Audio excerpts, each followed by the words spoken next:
কন্দৰ্প গগৈ এই মুহূৰ্তত এটা ডাঙৰ খবৰ দিব বিচাৰিছো বিহাৰ চৰ্দাৰ ইউনুছ তামুলৰ বিৰুদ্ধে গৰজি উঠিছে উজনিৰ মহিলা সংগঠন ইউনুছ তামুলৰ বিৰুদ্ধে মহিলাক অপমানজনক মন্তব্য কৰাৰ গুৰুতৰ অভিযোগ সামাজিক মাধ্যমৰ জৰিয়তে মহিলাক চূড়ান্তভাৱে অপমান কৰিছিল এগৰাকী মিয়াৰ চৰ্দাৰ ইউনুছ তামুলীয়ে আৰু ইয়াৰ পাছতে উজনিৰ মহিলা সংগঠন ওলাই আহিছে তীব্ৰ প্ৰতিবাদ সাব্যস্ত কৰিছে আৰু এজাহাৰ দাখিল কৰিছে ইউনুছ তামুলীৰ বিৰুদ্ধে ব্যৱস্থা গ্ৰহণৰ দাবী জনাইছে যদি ইউনুছ তামুলী শীঘ্ৰেই গ্ৰেপ্তাৰ নকৰে তেনেহলে কিন্তু তীব্ৰ প্ৰতিবাদ সাব্যস্ত কৰিব উজনিৰ মহিলা সংগঠনে অৱশ্যে জনাইছে উত্তৰ বিভ্ৰান্তি জনাইছো মিয়াৰ চৰ্দাৰ ইউনুছ তামুলীৰ বিৰুদ্ধে গৰজি উঠিছে উজনিৰ মহিলা সংগঠন ইউনুছ তামুলীৰ বিৰুদ্ধে মহিলাক চূড়ান্তভাৱে অপমান কৰাৰ অভিযোগ উত্থাপিত হৈছে তথাকথিত সংগঠনৰ নেতা ইউনুছ তামুলীৰ বিৰুদ্ধে নাৰী সমাজক চূড়ান্ত অপমান কৰাৰ অভিযোগ শিৱসাগৰত ইউনুছ তামুলীৰ বিৰুদ্ধে জাগৃতি নাৰী সমাজে দাখিল কৰিছে এজাহাৰ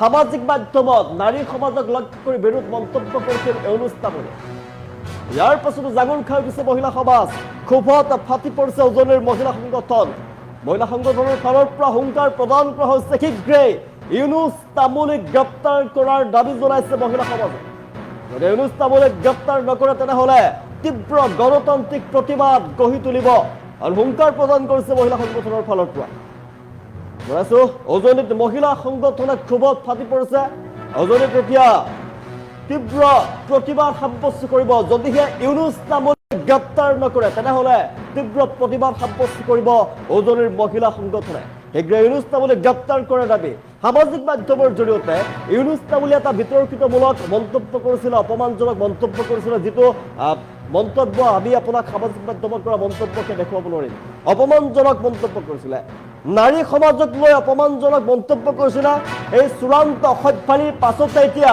নাৰী সমাজ ওলাই অহা দেখিবলৈ পোৱা গৈছে শিৱসাগৰত নাৰী সংগঠন ওলাই আহিছে জাগৃতি নাৰী সমাজ ওলাই আহিছে আৰু শিৱসাগৰ সদৰ থানাত ইউনুছ তামুলীৰ বিৰুদ্ধে মিয়াৰ চৰ্দাৰ দালালী ইউনুছ তামুলীৰ বিৰুদ্ধে ওলাই আহিছে এতিয়া মহিলা সংগঠন যদি ইউনুছ তামুলীক গ্ৰেপ্তাৰ নকৰে তেনেহলে কিন্তু মহিলা সংগঠনৰ ফালৰ পৰা হুংকাৰ প্ৰদান কৰা হৈছে উজনিত তীব্ৰ প্ৰতিবাদৰ সন্মুখীন হ'ব লাগিব মিয়াৰ চৰ্দাৰ উজনিৰ ইউনুছ তামুলীৰ বিৰুদ্ধে গৰজি উঠিছে উজনিৰ মহিলা সংগঠন নাৰী সমাজক চূড়ান্ত অপমান কৰাৰ অভিযোগ ইউনুছ তামুলীৰ বিৰুদ্ধে সামাজিক মাধ্যমৰ জৰিয়তে ইউনুছ তামুলীয়ে মহিলাক অপমান কৰিছিল চূড়ান্ত অপমানজনক মন্তব্য কৰিছিল মহিলাৰ বিৰুদ্ধে আৰু ইয়াৰ পাছতে ক্ষোভত ফাটি পৰিছে এতিয়া মহিলা সংগঠন উজনিৰ মহিলা সংগঠন ক্ষোভত ফাটি পৰা দেখিবলৈ পোৱা গৈছে যদিহে ইউনুছ তামুলীক শীঘ্ৰে গ্ৰেপ্তাৰ নকৰে তেনেহলে কিন্তু তীব্ৰ প্ৰতিবাদ সাব্যস্ত কৰিব নাৰী সমাজক চূড়ান্ত অপমান কৰাৰ অভিযোগত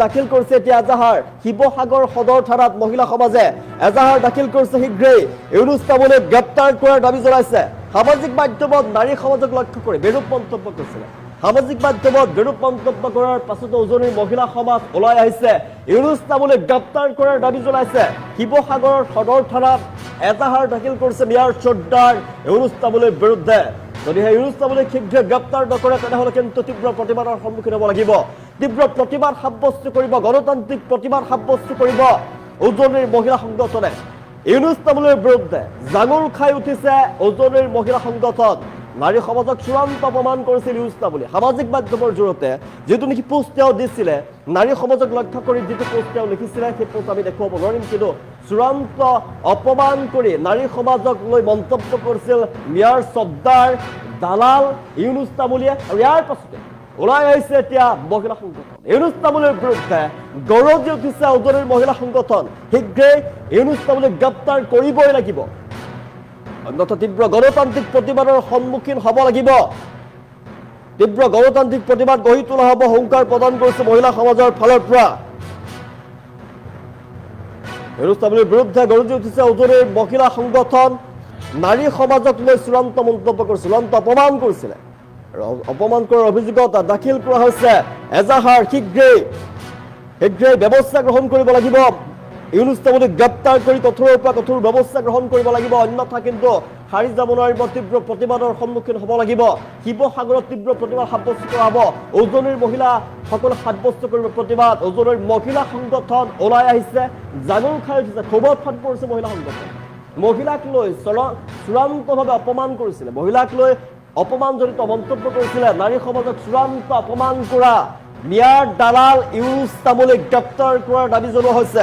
আৰু শিৱসাগৰ সদৰ থানাত মহিলা সমাজে দাখিল কৰিছে এতিয়া এজাহাৰ ইউনুছ তামুলীৰ বিৰুদ্ধে। মহিলা সংগঠনে এজাহাৰ দাখিল কৰিছে। সামাজিক মাধ্যমত নাৰী সমাজক লক্ষ্য কৰি মন্তব্য কৰে ইউনুছ তামুলীৰ বিৰুদ্ধে, বিৰোধ মন্তব্য কৰে ইউনুছ তামুলীৰ বিৰুদ্ধে এজাহাৰ দাখিল কৰিছে। আৰু শীঘ্ৰে ইউনুছ তামুলীক গ্ৰেপ্তাৰ কৰাৰ দাবী জনাইছে। তীব্ৰ গণতান্ত্ৰিক প্ৰতিবাদৰ সন্মুখীন হ'ব লাগিব, নহ'লে উজনিৰ মহিলা সংগঠন ওলাই আহিছে, প্ৰতিবাদ সাব্যস্ত কৰিব আৰু এজাহাৰ দাখিল কৰিছে। শিৱসাগৰ সদৰ থানাত এজাহাৰ দাখিল কৰা হৈছে। জাগৃতি নাৰী সমাজে এজাহাৰ দাখিল কৰিছে আৰু নাৰী সমাজক অপমান কৰা ইউনুছ তামুলীক গ্ৰেপ্তাৰ যদি নকৰে শীঘ্ৰে তীব্ৰ প্ৰতিবাদ সাব্যস্ত কৰিব এই হুংকাৰ জাগৃতি নাৰী সমাজৰ ফালৰ পৰা। মিয়াৰ নামত দালালি কৰি অহা তথাকথিত সংগঠনৰ নেতা ইউনুছ তামুলীৰ বিৰুদ্ধে শিৱসাগৰ সদৰ থানাত এজাহাৰ দাখিল কৰাৰ দৃশ্যাংশ আমি দেখুৱাইছো। নাৰী সমাজে প্ৰতিবাদ সাব্যস্ত কৰিব। জাগৃতি নাৰী সমাজে দাখিল কৰিছে এজাহাৰ। ইউনুছ তামুলীয়ে সামাজিক মাধ্যমৰ জৰিয়তে মহিলাক কটাক্ষ কৰিছিলে, অশ্লীল মন্তব্য কৰিছিলে, কুৰুচিপূৰ্ণ মন্তব্য কৰিছিলে। আৰু জাগৃতি নাৰী সমাজে এই সন্দৰ্ভত এজাহাৰ দাখিল কৰিছে। নাৰীক চূড়ান্ত অপমান কৰাৰ গুৰুতৰ অভিযোগ উত্থাপিত হৈছে। নাৰী সমাজে অভিযোগ উত্থাপন কৰিছে ইউনুছ তামুলীৰ বিৰুদ্ধে। আৰু সেই অভিযোগ উত্থাপন কৰাৰ পাছতেই এতিয়া এখন এজাহাৰ দাখিল কৰিছে। এজাহাৰৰ ভিত্তিত যদি ইউনুছ তামুলীক গ্ৰেপ্তাৰ মহিলা পৰিষদ তথা জাগৃত নাৰী সমাজ একলগ হৈ পেলাই শিৱসাগৰ সদৰ থানাত এই ইউনুছ তামুলী নামৰ ব্যক্তিজনৰ ওপৰত এজাহাৰ দাখিল কৰিছো। তেওঁৰ ওপৰত এজাহাৰ দাখিল কৰাৰ কাৰণ এটাই, তেওঁ আমাৰ মহিলাসকলৰ ওপৰত ফেচবুকৰ সামাজিক মাধ্যমৰ ফেচবুকৰ জৰিয়তে এটা অশ্লীল মন্তব্য আমি দেখা পাইছোঁ। তেওঁ শিৱসাগৰ আৰক্ষী প্ৰশাসনক আমি অনতিপলমে তেওঁক গ্ৰেপ্তাৰ কৰিবলৈ অনুৰোধ জনাইছোঁ। আৰু যদি শিৱসাগৰ আৰক্ষী প্ৰশাসনে তেওঁক খুব কম দিনৰ ভিতৰত গ্ৰেপ্তাৰ কৰিব নোৱাৰে, তেতিয়াহ'লে পৰৱৰ্তী আমি শিৱসাগৰ সকলো মহিলা লগ হৈ জংগী আন্দোলন কৰিবলৈ আমি বাধ্য হ'ম। ইয়াৰ কাৰণে কিন্তু শিৱসাগৰ আৰক্ষী প্ৰশাসন সম্পূৰ্ণৰূপে জগৰীয়া হ'ব। আৰু এটা কথা সন্দেহ হয়, আপোনাৰ এই ইউনুছ তামুলী বুলি কোৱা ব্যক্তিজনে যে শিৱসাগৰলৈ 100টা মিয়া আনিম বুলি কৈছিলে, সেই কথাটোৰ মানে এতিয়া সন্দেহ হৈছে কি, এই যে ড্ৰাগছ ওলাইছে শিৱসাগৰত, তেওঁ ইউনুছ তামুলীয়ে ঠিকা লৈছে নেকি, মানে তাত সন্দেহ আছে। তেওঁৰ মানে এইটো কমিশ্যন খাইছে নেকি, সেইটোৰ ওপৰত সন্দেহ আছে। আৰু ইউনুছ তামুলীক অনতিপলমে গ্ৰেপ্তাৰ কৰিব লাগিব শিৱসাগৰ আৰক্ষী প্ৰশাসনে। ইউনুছ তামুলী নামৰ এই ব্যক্তিজনৰ ওপৰত এজাহাৰ দাখিল কৰিছোঁ। যিহেতু তেখেতে এটা সামাজিক মাধ্যমত বিৰোধ মন্তব্য কৰিছিলে, গতিকে এই নিৰ্লজ্জ ব্যক্তিজনক অনতিপলমে গ্ৰেপ্তাৰ কৰিবলৈ আমি আৰক্ষী প্ৰশাসনক দাবী জনাইছোঁ। আৰু যিহেতু এইজন নেতা স্বয়ম্ভূ নেতা, বাঘেদা বুলি কয়, কিন্তু এজন বাঘেদা নহয়, এটা মেকুৰী হয়। আৰু তেখেতে আমাৰ মুখৰ আগত আহি দম আছে যদি কওকহি, যিহেতু তেখেতে য'তে যায় ত'তে মাৰপিট কৰে বা ঘৰৰ সন্মুখতো তেওঁক মাৰপিট কৰিছিলে। আৰু যিহেতু তেওঁ গৰু দালাল কৰে, ছাগলী দালাল কৰে, হাতী দালাল কৰে, ঘোঁৰা দালাল কৰে, মতলব নাই আমাৰ। কিন্তু নাৰীসকলক লৈ যিটো তেওঁ মন্তব্য কৰিছে, ইয়াত আমাৰ ডিমত আছে। কাৰণ কেলৈ নাৰীসকলৰ ওপৰত মিয়াৰ লগত তেওঁ তুলনা কৰিছে। আমাৰ এটা সন্দেহ উপজিছে, তেখেতৰ মাতৃয়ে কেনেকৈ সন্তান প্ৰসৱ কৰিছিলে, তেওঁক কেনেকৈ জন্ম দিছিলে, সেইটোৰ ওপৰত আমাৰ প্ৰশ্ন হৈছে। আৰু দ্বিতীয়তে আমাৰ নাৰীসকলক এনেকুৱা কোৱাৰ অধিকাৰ ক'ত পালে? আৰু এই নেতা বুলি নকওঁ, এজন সাধাৰণ বেটাৰী চালক হয়। আমি জনাত তেখেতক বাৰে তেখেতক এজাহাৰ দিয়া হয়, কিন্তু এজাহাৰ দিয়াৰ পিছতো আৰক্ষী প্ৰশাসনে কিয় তেখেতক এৰেষ্ট নকৰে? কি কথা থাকিব পাৰে? তেখেত ইমান ডাঙৰ মানুহ হৈ গ'ল নে? সাধাৰণ এজন সাধাৰণ মানুহজনে নাৰী জাতিটোক ইমান অপমান কৰিব পাৰে? আমি জাগৃত নাৰী সমাজ কিন্তু কোনো কাৰণত ক্ষান্ত নাথাকোঁ। এইবাৰ তেখেতক এৰেষ্ট কৰিবই লাগিব, অন্যথা কিন্তু আমি প্ৰতিবাদ কৰিব।